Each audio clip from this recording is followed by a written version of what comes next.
اور منفی رپورٹ دیتے ہوئے یہ آپ کہہ لیں کہ خدشے کا اظہار کیا تھا کہ جسٹس بابر ستار صاحب سے اپنی مرضی کے فیصلے لینا بہت مشکل ہوگا، اس لیے جسٹس بابر ستار کی بطور اسلام آباد ہائی کورٹ جج کی تعیناتی سے آپ یہ کہہ لیں کہ جو ان پٹ آیا اسے لگا کہ کچھ ہلکے کچھ زیادہ خوش نہیں تھے، مطمئن نہیں تھے۔ لیکن جس جج صاحب کے گھر سے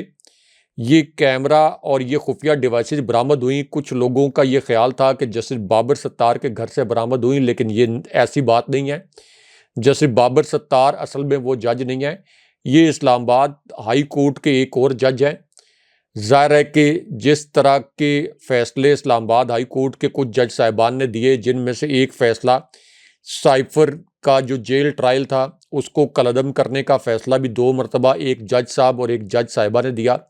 تو اس پوری صورتحال میں اسلام آباد ہائی کورٹ کے ایک جج صاحب کو اپنے گھر میں کچھ بڑی آپ کہہ لیں کہ ایسی بیپس وغیرہ سنائی دیں جن کو ایکسپلین نہیں کیا جا سکتا تھا، یا کچھ ایسے ساؤنڈ سنائی دیے جانے لگے جن کو ایکسپلین نہیں کیا جا سکتا تھا۔ تو ان کے گھر ظاہر ہے کہ ملازمین بھی ہیں، اور عام طور پر جج صاحبان کو کوئی میسج دینے کے لیے کبھی کبھار کچھ لوگوں کے نمائندے، کچھ سیاسی حلقوں کے نمائندے بھی ان کے چیمبر میں پہنچ جاتے ہیں، کبھی ان کے گھروں پر جا کر بھی ان کو میسیجز دیے جاتے ہیں۔ کبھی آپ کہہ لیں کہ اگر کسی نے 3 سال پہلے عمرہ کیا ہے تو مبارکباد دینے کے بہانے بھی ان کے گھر پہنچ جاتے ہیں۔ کسی کے عزیز کی 4 سال پہلے فوتگی ہوئی ہے تو اس بہانے، تعزیت کے بہانے 4 سال بعد پہنچ جاتے ہیں۔ تو اس پوری صورتحال میں ان جج صاحب کے گھر جو ملازمین بھی موجود ہیں، تو انہوں نے خود یہ جب ایک غیر معمولی کیفیت، غیر معمولی ماحول اپنے گھر کے اندر محسوس کیا، اور انہوں نے خود یہ تلاشی لینی شروع کی، شاید پرابیبلی اپنے ملازمین کی مدد سے بھی، تو انہوں نے خود یہ جو بگنگ ڈیوائسز ہیں یہ دریافت کی۔ ان کو یہ بگنگ ڈیوائسز ملی ہیں، یہ جاسوسی کے آلات جن کے اندر خفیہ کیمرے بھی یہاں پر نصب کیے گئے تھے۔ اور اس کے بعد ہاشمی صاحب اس کے اندر اور امپورٹنٹ بات یہ ہے، جو اس سے بھی زیادہ تکلیف دہ بات ہے، کہ جب انہوں نے یہ جاسوسی کے آلات جو انہوں نے برآمد کیے، اس کے بعد یہ معاملہ یہ چیف جسٹس اسلام آباد ہائی کورٹ یعنی جسٹس عامر فاروق صاحب کے نوٹس میں بھی لے کے آئے، اور انہیں بتایا جج صاحب نے کہ دیکھیں میرے گھر سے یہ جاسوسی کے آلات برآمد ہوئے ہیں، یہ میرے پورے گھر کو بگ کیا جا رہا تھا، میں کیا بات چیت کسی کے ساتھ کر رہا تھا، میرے گھر کون آ جا رہا تھا، تو یہ پوری بگنگ ہو رہی تھی۔ تو یہ میں بطور چیف جسٹس، چونکہ اب آپ اس عدالت کے سربراہ ہیں، تو میں آپ کے نوٹس میں لا رہا ہوں، اور اس کے بعد اطلاعات یہ ہیں کہ باقی جج صاحبان کو بھی یہ پتہ چل گیا، اور اب اسلام آباد ہائی کورٹ کے باقی جج صاحبان بھی اپنے اپنے گھروں کی تلاشی لے رہے ہیں، اپنے اپنے گھروں کے کونے کھدرے چھان مار رہے ہیں کہ کہاں پر کوئی ڈیوائس لگی ہو، یہاں تک کہ یہ نہ ہو کہ ان کے کوئی ذاتی یا نجی زندگی جو گھر کی ہوتی ہے وہ بھی کہیں بگ کی جا رہی ہو یا کیمرے سے ریکارڈ کی جا رہی ہو۔ یہاں تک کہ کہنے والے کہتے ہیں کہ سپریم کورٹ کے جو جج صاحبان ہیں وہ بھی اس وقت بڑے مستعد ہیں یا بڑے آپ کہہ لیں کہ محتاط ہیں۔ تو اس سے آپ اندازہ لگا لیں کہ پاکستان کے اندر اس وقت کس قسم کی اندھیر نگری چل رہی ہے۔ اب آ جائیں ایک اور بڑی بریکنگ نیوز۔ میں نے اسی پلیٹ فارم پر یہ آرگومنٹ کیا تھا کہ عمران خان صاحب کو ہر صورت میں آئی ایم ایف کو خط لکھنا چاہیے۔ آئی ایم ایف اپنے ایک عالمی ایجنڈے کے تحت وہی کرے گا جو کہ عالمی استعمار کو منظور ہوگا، لیکن اس کا ایک امپیکٹ آتا ہے۔ اور اب ایک اور خبر جو سامنے آئی ہے وہ یہ کہ وینزویلا $4 ارب کے فنڈز جو ہیں یہ آئی ایم ایف نے دینے تھے، لیکن یہاں پر معمولی سی دھاندلی ہوئی الیکشن میں، معمولی سی، لیکن یورپ نے اور باقی جو آپ کا ویسٹ ہے اس نے اس دھاندلی زدہ حکومت کو تسلیم نہیں کیا، تو آئی ایم ایف نے ان کے $4 ارب کے جو ایک فائنینشیل ایڈ تھی اس کو روک لیا۔ تو اس کا مطلب یہ ہے کہ میری وہ خبر بھی 100% درست ثابت ہوئی کہ آئی ایم ایف اور مالیاتی جو ڈیفرنٹ ادارے ہیں ان کے چارٹر کے اندر یہ شامل ہوتا ہے کہ آپ نے جمہوری اقدار کی پامالی نہیں کرنی، آزادی صحافت کے اوپر کریک ڈاؤن نہیں کرنا، جس طرح سے پاکستان کے اندر ٹویٹر کو بند کیا گیا ہے اس طرح سے سوشل میڈیا کی بندش نہیں کرنی، اور پھر الیکشن جو ہے شفاف کروانے ہیں۔ تو اس لیے عمران خان صاحب نے آئی ایم ایف کا جو بھی ڈیسیژن آئے، عمران خان صاحب کو ہر آپشن ایگزاسٹ کرنا چاہیے تھا، اور یہ ایک درست فیصلہ تھا۔ یہ پی ٹی آئی کے اندر بھی کچھ لوگ جو ہیں اور کچھ صحافی یہ کنفیوژن پھیلا رہے ہیں، لیکن یہ درست فیصلہ تھا۔ اب اس پوری صورتحال میں ہاشمی صاحب، یہ جو آپ نے بات کی کہ ایک جعلی الیکشن ہوا اور اس سے جڑی 3-4 ویڈیوز جو اس وقت وائرل بھی ہیں، جن کو پاکستانی میڈیا نے نشر نہیں کیا، ہاشمی صاحب، ایک تو یہ الیکشن اس سچویشن میں ہوا ہے کہ پشاور ہائی کورٹ کا بڑا واضح آرڈر تھا۔ پشاور ہائی کورٹ جو کہ سپریم کورٹ کے بعد اتنی ہی اہم ہے جتنی کہ اسلام آباد high court, Lahore high court یا سندھ ہائی کورٹ یا بلوچستان ہائی کورٹ۔ آرڈر یہ تھا کہ اگر میاں اسلم اقبال کو ہم ضمانت دے رہے ہیں، اگر اس ضمانت کے باوجود ان کو گرفتار کرنے کے لیے پنجاب پولیس آئے تو آئی جی کے پی پولیس پنجاب پولیس کے خلاف کارروائی کریں۔ اس حد تک عدالت کو جانا پڑا، آپ اندازہ کر لیں۔ اس کے باوجود ہاشمی صاحب 32 اضلاع کی جو پولیس ہے یہ میاں اسلم کے پیچھے لگا دی گئی۔ مریم نواز نے دھاندلی کے ذریعے اپنا جو وزارت اعلیٰ کا الیکشن ہے اس کو جتوانے کے لیے اور جعلی طریقے سے یہ الیکشن جیتنے کے لیے پورا اپنا میکنزم سیٹ اپ کیا ہوا تھا دھاندلی کا، لیکن اس کے باوجود خوف اتنا تھا۔ اور اس کے اندر امپورٹنٹ بات یہ بھی ہے کہ یہ جو آپ کا الیکشن ہوتا ہے وزارت اعلیٰ کا، یہ کوئی سیکرٹ بیلٹ کے ذریعے نہیں ہوتا، یہ اوپن بیلٹ کے ذریعے ہوتا ہے۔ یعنی اس میں کچھ ارکان جو ہیں، یعنی جو تحریک انصاف کے حمایتی ارکان ہیں وہ لابی کے ایک سائڈ پہ چلے جائیں گے، جو نون لیگ کے ارکان ہیں وہ دوسری سائڈ پہ چلے جائیں گے، لیکن اس کے باوجود خوف اتنا تھا کہ میاں اسلم اقبال کے پیچھے 32 اضلاع کی پولیس لگا کے یہ کوشش کی گئی کہ وہ کسی بھی صورت جو ہیں وہ پنجاب اسمبلی میں داخل نہ ہو سکیں۔ اب اس کے بعد ایک جو پی ٹی آئی کی نوجوان خاتون ہیں انہوں نے بھی روتے ہوئے بتایا کہ عمران خان صاحب کے ٹکٹ پر میں کتنی مشکل سے الیکشن جیتی، کیونکہ مجھے جبر کا سامنا تھا، تشدد کا سامنا تھا، میرے کارکنوں کو اغوا کیا گیا اور اب مجھے پنجاب اسمبلی میں داخل تک نہیں ہونے دیا جا رہا۔ اب اس پوری صورتحال میں پھر عمران خان صاحب کو ایک فیصلہ بھی کرنا پڑا۔ یہ اگرچہ اسپیکر کے انتخاب میں یہ جو 322 ارکان نے ووٹ کاسٹ کیا جس میں سے 2 ووٹ مسترد ہوئے، اور جو آپ کا ڈپٹی اسپیکر کا انتخاب تھا اس کے اندر 323 ووٹ کاسٹ ہوئے اور کوئی ووٹ مسترد نہیں ہوا، تو اب عمران خان صاحب کو اس پوری صورتحال میں یہ فیصلہ کرنا پڑا کہ چونکہ میاں اسلم کو یہ گرفتار کر لیں گے، ان پر جبر کریں گے، تشدد کریں گے، تو انہوں نے میاں اسلم اقبال کی مشاورت سے، ان کی رضامندی سے پھر رانا آفتاب احمد خان کو وزیر اعلیٰ کے لیے نامزد کیا۔ اور رانا آفتاب جو ہیں، جو لوگ ان کو نہیں جانتے ان کے متعلق بتائیں کہ یہ 1 مرتبہ نہیں، 2 مرتبہ نہیں، 5 مرتبہ یہ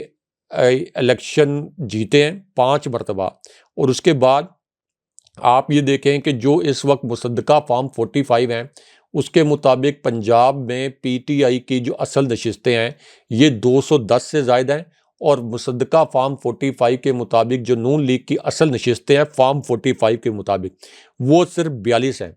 باقی اب ایک اور ٹرینڈ چل رہا ہے کہ پی ٹی آئی کے جو امیدوار ہیں یہ 8 فروری کو جیتے،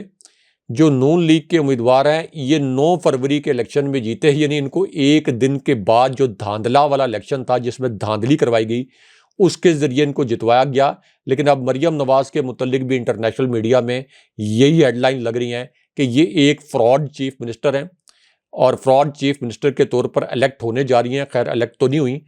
تو اس پوری صورتحال میں شریف خاندان کے لیے رسوائی ہے۔ جس قسم کے نعرے لگے ہیں الیکشن ڈے کے اوپر ڈپٹی اسپیکر اور اسپیکر کے الیکشن کے دوران کہ مریم نواز کے سامنے مریم کے پاپا چور ہیں، مریم نواز کا خیال تھا کہ جو پی ٹی آئی کے ارکان ہیں یہ بڑے ڈی مورلائز ہوں گے اور ان کو چونکہ جبر کا، اغوا کا، تشدد کا سامنا رہا، دوبارہ بھی اغوا ان کو کروایا جا سکتا ہے تو شاید یہ ڈر جائیں گے۔ لیکن مریم نواز کے منہ کے سامنے کھڑے ہو کے یہ نعرے لگے ہیں کہ مریم کے پاپا چور ہیں، اور مریم کے چہرے سے پتہ چل رہا تھا کہ ان کو اندر سے پتہ ہے کہ کس طریقے سے فراڈ کر کے وہ پاکستان کے 25 کروڑ عوام کی توہین کر کے ان کے ووٹ کا حق چھین کر ان پر دوبارہ مسلط ہونے کی کوشش کر رہی ہیں۔ اچھا راج صاحب، 2 اپیلیں دائر ہو گئی ہیں اسلام آباد ہائی کورٹ میں، اور خصوصی بینچ چیف جسٹس عامر فاروق اور میاں گل حسن اورنگزیب پر مشتمل بینچ جو ہے وہ بنا دیا گیا ہے۔ سائفر کیس میں راج صاحب جو اپیل فائل کی گئی ہے اس کی گراؤنڈز یہ ہیں کہ پٹیشنر بطور وزیراعظم سائفر کو اپنے پاس رکھنے یا دفتر خارجہ کو واپس بھجوانے کا ذمہ دار نہیں، کسی بھی سائفر کی حفاظت اور اسے دفتر خارجہ واپس کرنے کی ذمہ داری